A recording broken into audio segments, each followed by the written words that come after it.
तुम्ही सगळ्यांनी कपातून चहा प्यायला लागल्यामुळे सगळ्यांचा चहा उष्टा झालेला आहे। आता जर कोणी आलं,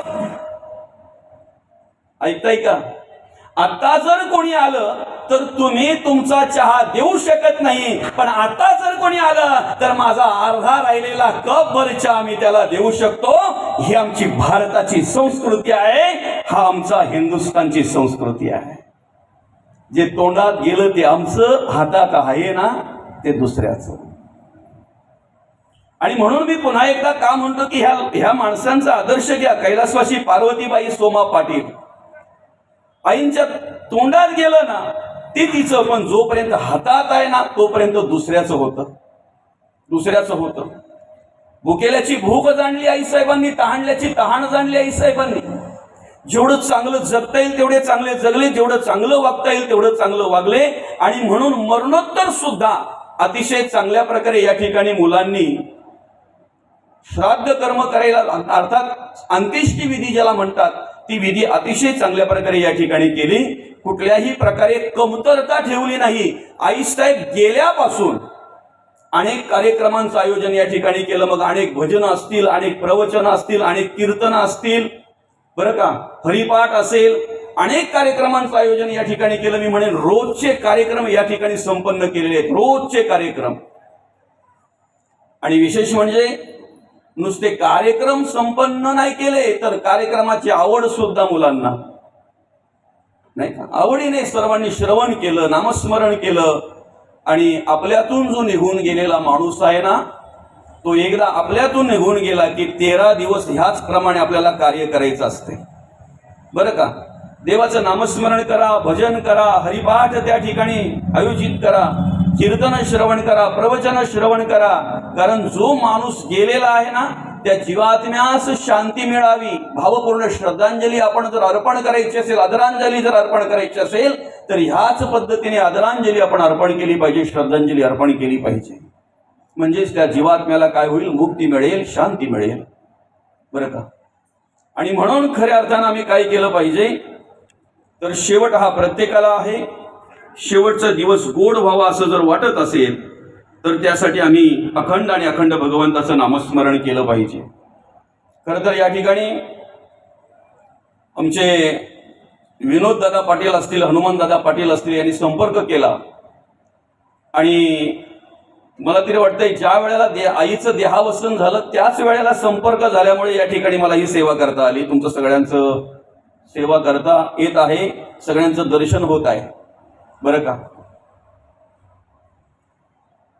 फोन केला, त्यांनी सांगितलं असं असं आहे, या ठिकाणी तुम्हाला अमुक अमुक दिवशी सेवा करायची आहे। विनोद दादा पाटील असतील, हनुमान दादा पाटील असतील, अर्थात या परिवारातल्या ताईसाहेब आमचे श्रीकांत दादा, त्यांना या पाटील परिवाराची मुलगी त्या ठिकाणी, अर्थात या मुलांची चुलत बहीण आईसाहेबांची पुतणी असेल किंवा नात असेल दिलेली आहे त्या ठिकाणी। असो, शेवट प्रत्येकाला आहे, जाणं प्रत्येकाला आहे। जन्म झालेला आहे, मृत्यू ठरलेला आहे। मृत्यू कोणीही चुकवू शकत नाही आणि मृत्यूला पर्याय नाही माऊली, मृत्यूला पर्याय नाही। आमच्या आयुष्यामध्ये अनेक गोष्टी सत्य आहेत, त्या सत्य असलेल्या अनेक गोष्टींपैकी एक गोष्ट म्हणजे आम्हाला मृत्यू, आम्हाला जावं लागणार आहे। ज्याने स्मरणात ठेवलं ना त्याची जीवनाची वाटचाल व्यवस्थित असते। फक्त आम्ही ते आठवणीत ठेवलं पाहिजे, स्मरण ठेवलं पाहिजे। आम्ही मृत्यूला घाबरतोय। सगळ्यात मोठी माणसाच्या अंतःकरणामध्ये भीती जर असेल तर कसली भीती आहे? माणूस सगळ्यात जास्त कशाला घाबरतो? मरण यावं असं कोणाला वाटतंय का? वाटतंय? कोणालाच वाटत नाही। पण वाटत नसलं तरी मृत्यू यायचा राहणार आहे का? राहणार आहे, जावंच लागणार आहे ना, प्रत्येकाला जावं लागणार आहे, प्रत्येकाला जावं लागणार आहे। जिंदगी एक किराए का घर है, एक ना एक दिन बदलना पड़ेगा। मौत जब तुमको आवाज देगी, घर से बाहर निकलना पड़ेगा। सांझ के बाद होगा सवेरा, देखना है अगर दिन सुनेरा। पाँव फूलों पे रखने से पहले तुमको कांटों से चलना पड़ेगा। जिंदगी एक किराए का घर है, एक ना एक दिन बदलना पड़ेगा। जावंच लागेल प्रत्येकाला। शेवट माहित नाही आम्हाला। जन्मतारीख आम्हाला सगळ्यांना माहिती आहे, मृत्यूची तारीख आम्हाला कोणालाही माहित नाही आहे। फक्त आयुष्याचा मार्ग क्रमण करत असताना स्मरणात ठेवलं पाहिजे, मला एक दिवस या जगाचा निरोप घ्यायचा आहे, मला एक दिवस या जगाचा निरोप घ्यायचा आहे. जन्म आणि मृत्यू ह्या दोन गोष्टी आमच्या आयुष्यातल्या सत्य आहेत. जन्म झालेला आहे म्हणून तर आम्हाला आयुष्य मिळालेलं, म्हणून तर आम्ही कार्य करतोय. कधीतरी हे कार्य संपुष्टात येणार आहे, अर्थात मृत्यू आहे. आमच्या आयुष्यातल्या दोनच गोष्टींची नोंद असते, माणूस मेला तरी. काय? दोनच गोष्टींची नोंद असते, एक म्हणजे जन्मतारीख आणि दुसरी म्हणजे मृत्यूची तारीख. बाकी मधल्या बऱ्याच तारखा असतात ना, कमी तारखा असतात का? पसारा म्हणतात त्याला. काय म्हणतात त्याला? पसारा. सावरायचा की वाढवायचा हे आमच्या हातात आहे. पसारा आवरायचा की वाढवायचा हे कोणाच्या हातात आहे? आमच्या हातात आहे. ते कसं करावं, कसं राहावं, कसं जगावं. ऐका, जन्म आणि मृत्यू याच्या मधला काळ आहे आयुष्य. काय म्हणतात त्याला? आयुष्य. आयुष्य किती असावं हे आमच्या हातात नाही, आहे का? आयुष्य किती असावं हे आमच्या हातात नाही. आणि जर असतं तर मला तरी वाटतं गरीब माणसं राहिली नसती आणि श्रीमंत माणसं मेली नसती. विकत घेतलं असतं ना, आम्ही विकत घेतलं असतं. आयुष्य किती असावं हे आमच्या हातात नाही, पण कसं असावं ते मात्र आमच्या हातात आहे. कसं असावं हे कळावं म्हणून हे प्रवचन आहे. टाइमपास म्हणून ठेवलंय का पाटील परिवाराने? चला आता 12 वाजेपर्यंत लोक येत आहेत, त्यांना येईपर्यंत इथे काय टाइमपास नाही म्हणून प्रवचन ठेवलंय का? आमचं मनोरंजन व्हावं म्हणून प्रवचन ठेवलंय का? आमचं आयुष्य कसं असावं ना हे आम्हाला कळावं, आम्हाला कळावं म्हणून हे प्रवचन आहे. म्हणून आम्ही कीर्तन श्रवण केलं पाहिजे, म्हणून गाथा गीता भागवत वाचलं पाहिजे, आम्ही त्याचा अभ्यास आम्ही केला पाहिजे. बरं का माऊली? आणि मग त्याचा विचार जर आम्हाला करायचा असेल ना तर अतिशय सोपं आहे. संत काय म्हणतात माहिती आहे का? आमचा जीवनाचा मार्ग क्रमण करत असताना आम्ही कोणाच्या जोडीला बसतोय हे महत्वाचं आहे, कोणाच्या संगतीला बसतोय हे महत्वाचं आहे, कुठल्या जागेवर बसतोय हे महत्वाचं आहे. पुढं सांगू, काय खातोय हे महत्वाचं आहे. या सगळ्या गोष्टींवर आमचं मधला काळ अवलंबून आहे, मधलं आयुष्य अवलंबून आहे. बरं का माऊली? आम्हाला धर्मकार्य जर करायचं आहे ना तर धर्मकार्य करत असताना धर्मकार्याची व्याख्या अतिशय सोपी सांगितलेली आहे, अतिशय सोपी. बरं का माऊली? आपण शाळेत असताना एक प्रार्थना म्हणायचो ना, खरा तो एकची धर्म, काय?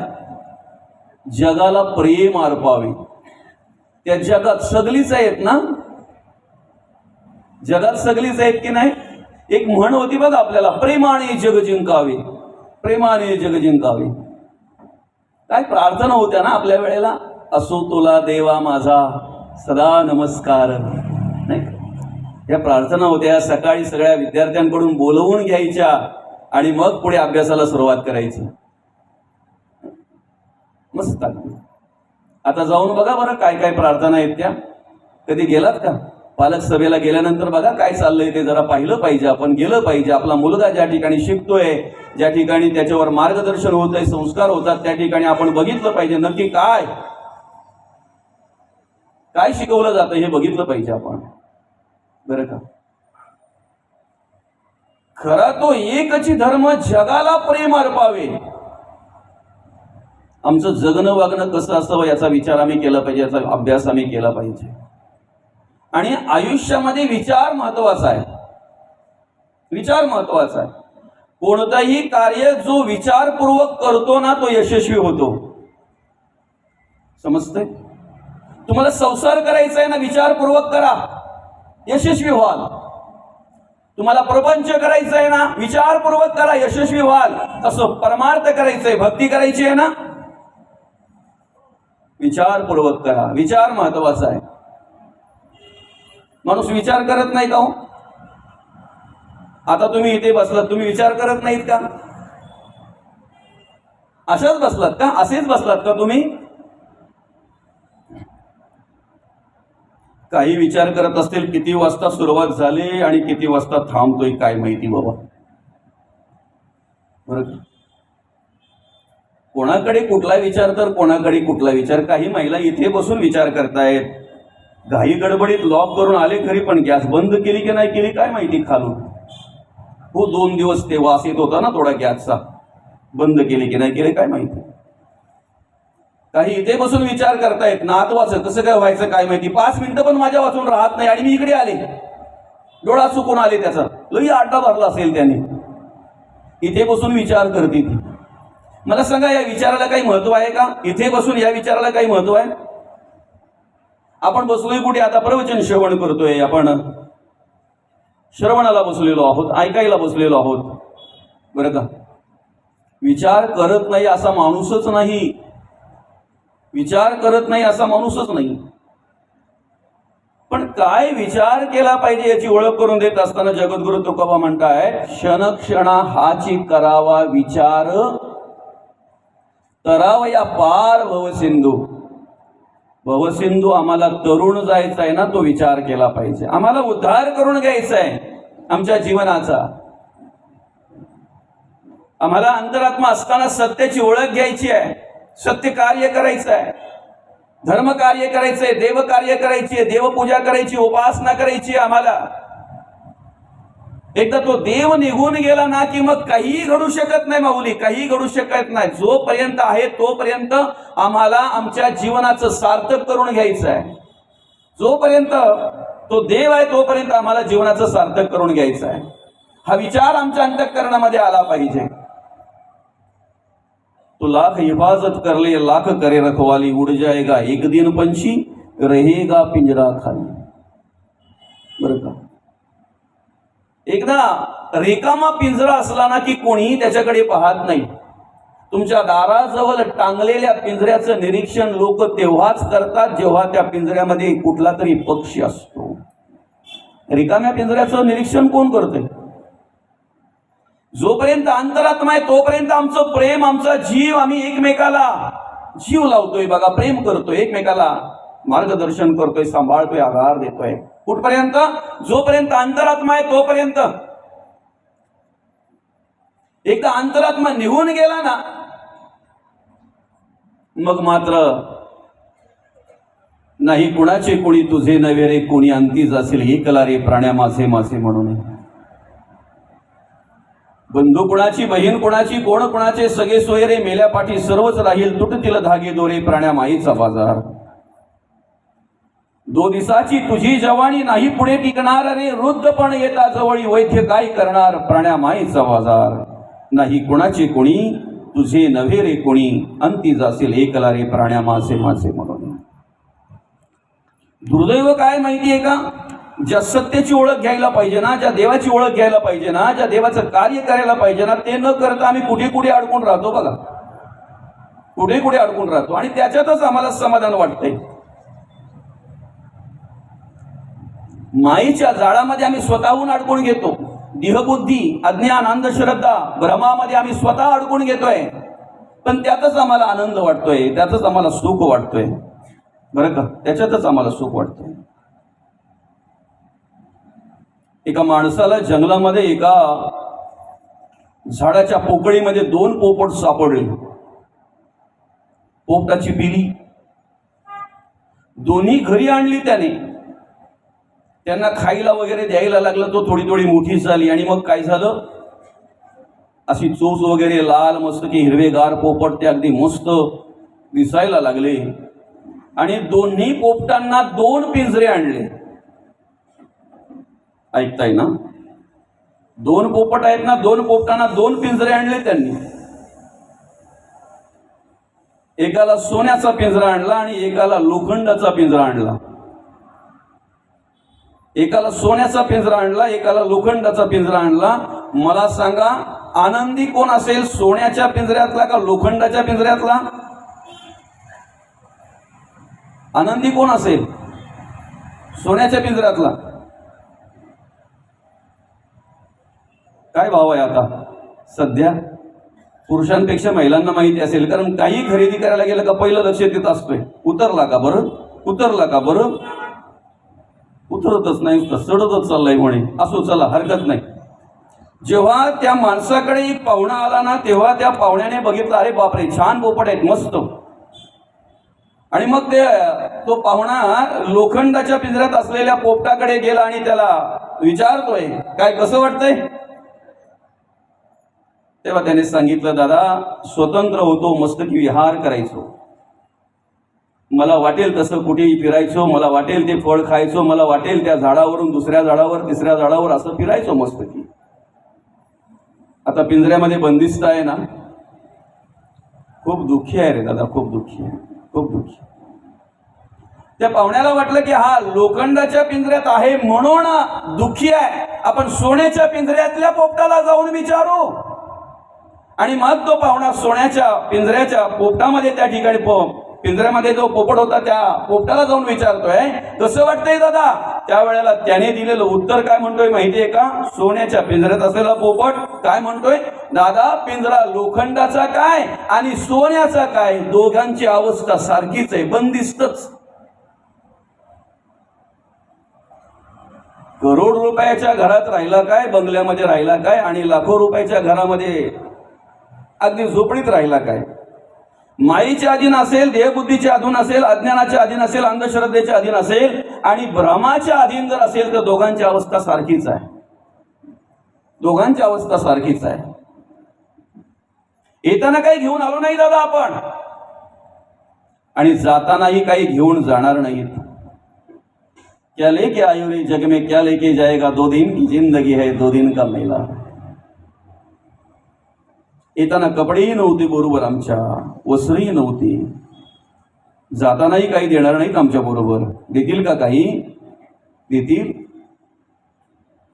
काहीच नाही, काहीच नाही. चांबड्याच्या डोळ्याने जर आम्ही बघितलं तर आम्ही येताना काही घेऊन आलो नव्हतो, जाताना काही घेऊन जाणार नाहीत. पण ज्ञानचक्षुने जर बघितलं तर येताना आम्ही प्रारब्धाने संचित घेऊन आलो होतो. क्रियमान कर्म करायची आहेत आम्हाला, ती क्रियमान कर्म करत असताना आम्ही ती संचित वाढवतोय, पाप गोळा करतोय की पुण्य गोळा करतोय याच्यावर आमचं जीवन अवलंबून आहे. आणि आता जिवंतपणे जी आम्ही कर्म करतोय ना, मरणोत्तरचा प्रवास आमचा आताच्या जीवनावर अवलंबून आहे. मेल्यानंतर माणसाचं काय व्हावं? जिवंतपणे चांगलं जगावं, चांगलं राहावं, चांगल्या जागेवर बसावं, चांगल्यांची संगत करावी, चांगल्यांच्या जोडीला बसावं, चांगलं खावं, चांगलं राहावं. म्हणजे मेल्यानंतरचा मरणोत्तरचा विचार आमच्या मनामध्ये, आमच्या अंतःकरणामध्ये आम्हाला करायची गरज नाहीये. आमच्या वर्तमान कालामध्ये आमचं भविष्यकाल अवलंबून आहे.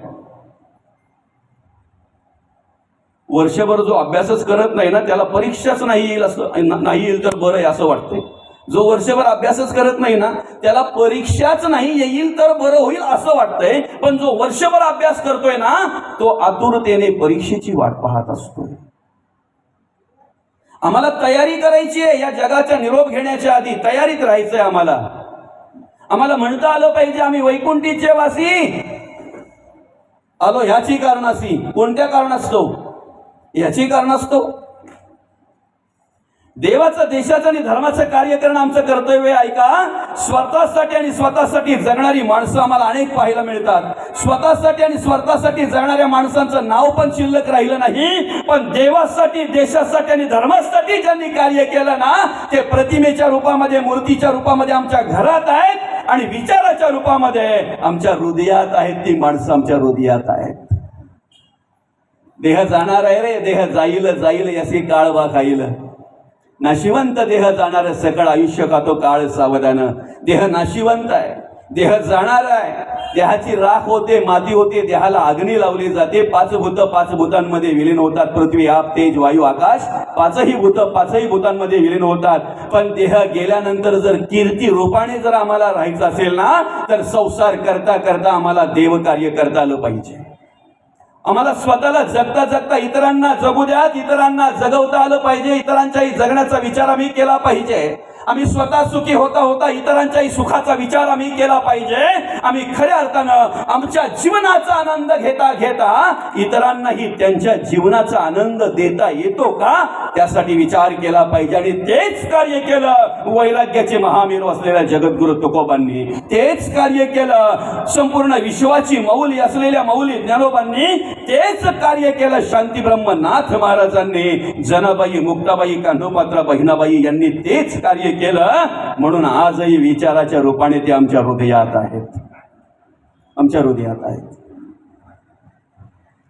आम्हालाही संसार करता करता कधीतरी त्या देवाची पूजा करता आली पाहिजे. म्हणून पुन्हा एकदा या ठिकाणी या पाटील परिवाराच्या सुनांना मी धन्यवाद देतो. ताईसाहेबांच्या चरणी नतमस्तक होतो. त्याला कारण काय, आईसाहेबांची अतिशय चांगल्या प्रकारे सेवा त्या सुनांनी केली, मुलींनी केली, मुलांनी केली, नातवंडांनी केली. या संपूर्ण पाटील परिवाराने आईसाहेबांच्या अतिशय चांगल्या प्रकारे सेवा केली. आणि मी म्हणेन आईसाहेबांची नाही, खऱ्या अर्थानं देवपूजा या पाटील परिवाराकडून घडलेली आहे. चालत्या बोलत्या देवाची सेवा या पाटील परिवाराने केलेली आहे. आम्हाला कधीतरी मूर्ती रूपाने असलेल्या त्या देवाची पूजा करता करता ह्या चालत्या बोलत्या देवांचाही विचार करता आला पाहिजे. आज समाजामध्ये अशी काही परिस्थिती पाहायला मिळते दादा, एखाद्याला जर मूल होत नसेल किंवा मुलीच जर असतील तर तो मनापासून इच्छा करतोय की एक तरी मुलगा पाहिजे. खरे की खोटं आहे? 4-5 मुली जरी असल्या तरी त्याला वाटतं एक तरी मुलगा पाहिजे. बरं विचारलं का, वंशाला दिवा पाहिजे ना. त्याला पंथी नाही चालणार का? पंथी नाही चालणार. दिवो द्यायचं काम पंथ्याच करतात ना. श्री ही अनादिकालची माता आहे. ज्या वेळेला श्रियांनी ठरवलं त्यावेळेला क्रांती घडलेली आहे. वैराग्याचे महामेरू जगद्गुरु तुकोबा आम्हाला तेव्हाच पाहायला मिळाले ज्या वेळेला कनकाई मातेने खऱ्या अर्थानं त्यांना घडवलं, वाढवलं, मार्गदर्शन केलं. हिंदवी स्वराज्य संस्थापक राजे शिवछत्रपती तेव्हाच आम्हाला अनुभवायला मिळतात, पाहायला मिळतात, वाचायला मिळतात. राष्ट्रमाता राजमाता मासाहेब जिजाऊंनी वाढवलं, घडवलं, जन्माला घातलं आणि तसे संस्कार केले. आजही जेव्हा जेव्हा आमच्या आई बहिणी त्यांच्या मनात जेव्हा एखादा विचार येतोय ना तेव्हा तेव्हा क्रांती घडल्याशिवाय राहत नाही. पण असो, आम्हाला मुलगा हवा असतो, वंशाला दिवा पाहिजे. काहींचं उत्तर काय असतंय, एवढी प्रॉपर्टी आहे ती का दुसऱ्याच्या घशात घालायची आहे का? तिला सांभाळणारा कोणी नको का? त्याला वारस कोणी नको का? ही उत्तर आमची. खरंय की खोटं आहे? ऐका, ज्या चालत्या बोलत्या देवांनी, समजली ना, चालती बोलती देव, ज्या चालत्या बोलत्या देवांनी मंदिरात असलेल्या मूर्तीरूपी देवाला नवस केला, प्रार्थना केली आणि वंशाला दिवा मागून घेतला, त्याच दिव्यानी त्या चालत्या बोलत्या देवांना आज वृद्धाश्रमात नेऊन ठेवलंय. हे सर्वात मोठं दुर्दैव आहे. त्याच दिव्यांनी आज त्याच देवांना, चालत्या बोलत्या देवांना वृद्धाश्रमात नेऊन ठेवलंय. हे सगळ्यात मोठं दुर्दैव आहे. कुठली पूजा करता आणि कुठल्या देवाचे आणि कुठल्या देवीचे नवस करताय रे तुम्ही? ज्या देवीने आम्हाला 9 महिने 9 दिवस गर्भामध्ये वाढवलं, घडवलं, मोठं केलं, तळ हाताच्या फोडाप्रमाणे जपलं, मरणदायी यातना सहन केल्या. बाळांत म्हणतात, बाळाला जन्माला देता देता कदाचित आईचा अंतही होऊ शकतो. बाळांत म्हणतात, मरणदायी यातना सहन करून ज्या देवीने आम्हाला जन्माला घातलं तीच देवी, तीच महामाया, तीच आदिशक्ती देवी आम्हाला आज वृद्धाश्रमात पाहायला मिळते. आणि म्हणून मी पुन्हा एकदा या पाटील परिवाराच्या सगळ्या मंडळीच्या चरणी नतमस्तक होतो. खऱ्या देवीची सेवा त्यांनी केली आणि ह्या देवीने वयाच्या 92व्या वर्षी आनंदाने तुमचा आमचा निरोप घेतला. ही श्रीमंती आहे सगळ्यात मोठी. ही श्रीमंती आहे सगळ्यात मोठी. अरे जो बाप हाडाची काढा करतोय, रक्ताचं पाणी करतोय, स्वतःच्या आशा अपेक्षा बाजूला ठेवतोय, जो बाप स्वतःची मौज मजा बाजूला ठेवतोय आणि खऱ्या अर्थानं आम्हाला तळ हाताच्या फोडाप्रमाणे वाढवतोय, घडवतोय, मोठा करतोय, कधीतरी निवांत पडलेल्या त्या बापाच्या पायाकडे बघा आणि त्या भेगा मोजा ना दादा, किती भेगा आहेत, अगणित. फाटलेले पाय बापाचे बघा जरा, भेगा पडलेले पाय जरा निरीक्षण करा आणि विचारा, बाबा एवढ्या भेगा तुमच्या पायाला? उत्तर असेल, दादा तुमचं संगोपन करता करता, तुम्हाला वाढवता घडवता मोठं करता करता दादा कधी भेगा पडल्या त्या आम्हालाही कळल्या नाहीत रे, कधी पाय फाटले ते आम्हालाही कळले नाहीत. ज्या दिवशी आम्हाला त्याची किंमत कळेल ना, ज्या दिवशी बाप नावाचा दैवत आम्हाला कळेल ना, त्या दिवशी खऱ्या अर्थानं त्या देवाची पूजा, त्या देवाची सेवा आमच्याकडून घडल्याशिवाय राहणार नाही. आज दुर्दैव काय, आम्ही परमार्थ करतोय, भक्ती करतोय, मोठ्या आनंदाने मिरवतोय, पण समाजात काय चालू आहे? आज तरुण तरुण पोरं बर्बाद होत आहेत, उद्ध्वस्त होत आहेत, व्यसनाधीन होत आहेत, आणि आमचं चाललंय मस्त की जे असेल ते. जगद्गुरु तुकोबांनी चालत्या बोलत्या देवाची सेवा केल्याने चालती बोलती मंदिरं घडवण्याचं काम केलं. माऊली ज्ञानोबांनी खऱ्या अर्थानं माऊलींनी चालती बोलती देवाला घडवण्याचं काम केलं आणि चालते बोलते देवा खऱ्या अर्थानं त्यांची सेवा करण्याचं काम केलं. जनाबाई मुक्ताबाई कान्होपात्रा त्यांनी तेच कार्य केलं. अधिक करून तुमचा आमचा विचार केला. एक फक्त कल्पना करा, माऊली जगद्गुरु तुकोबांना अधिक त्रास झाला, बराच त्रास झाला, खूप त्रास दिला. किती कीर्तन चालू असताना कीर्तनात जाऊन मारण्यापर्यंत, आणि काही दुष्ट विचाराच्या लोकांनी गाथा बुडवली, काही अधर्म्यांनी गाथा बुडवली, जे कर्मामध्ये भ्रष्ट होते ना त्यांनी गाथा बुडवली तुकोबांची. कार्य तर सगळं झालं होतं ना, अभंगाची रचना तर झाली होती ना, बुडवली तर बुडवू द्या अशा पद्धतीने जर जगद्गुरु तुकोबांनी तो विषय जर सोडून दिला असता तर आज आमच्या हातात 4-4.5 हजार अभंग मिळाले असते का? तुकोबांनी अन्न पाण्याचा त्याग केला. कोणासाठी? देवाकडे प्रार्थना केली, देवाला विनवणी केली. जोपर्यंत माझी गाथा मला मिळत नाही, जोपर्यंत माझे अभंग मला परत प्राप्त होत नाहीत, मिळत नाहीत, तोपर्यंत अन्न नाही, पाणी पण पिणार नाही. त्याग केला अन्न पाण्याचा. बुडते हे जन देखवेना डोळा म्हणून कळवळा येत असे. जगाच्या कल्याणात संतांच्या विभूती देह कष्टवेती परोपकार आहे. तुमचा आमचा उद्धार बाबा, तुम्हा आम्हाला ती गाथा मिळावी, तुमच्या आमच्या हातामध्ये ते अभंग यावेत, 4-4.5 हजार अभंग आम्हाला मिळावेत म्हणून जगद्गुरु तुकोबांनी अन्न पाण्याचा त्याग केला. आमच्यासाठी, आमच्यासाठी. जरा माऊलींचाही विचार करा ना, काय त्याग आहे तो, काय त्याग आहे. अरे संघर्षातून हे वाङ्मय निर्माण झाले, संघर्षातून असं सहज झालं नाही. आम्ही जो आमच्या कपाळाला टिळा लावतोय ना, हा टिळा लावण्याचा अधिकार सुद्धा आम्हाला तेव्हा प्राप्त झालाय. तो टिळा आम्हाला लावता यावा म्हणून अनेकांनी आपल्या प्राणाच्या आहुती दिल्या, अनेकांनी आपलं रक्त सांडलं, अनेकांनी आपल्या घरावर तुळशीपत्र ठेवला. जरा जाना वाचा ना इतिहास, मग कळेल तुम्हाला काय अवस्था होती आणि कशा पद्धतीने जगणं वागणं होतं माणसाचं, कशा पद्धतीने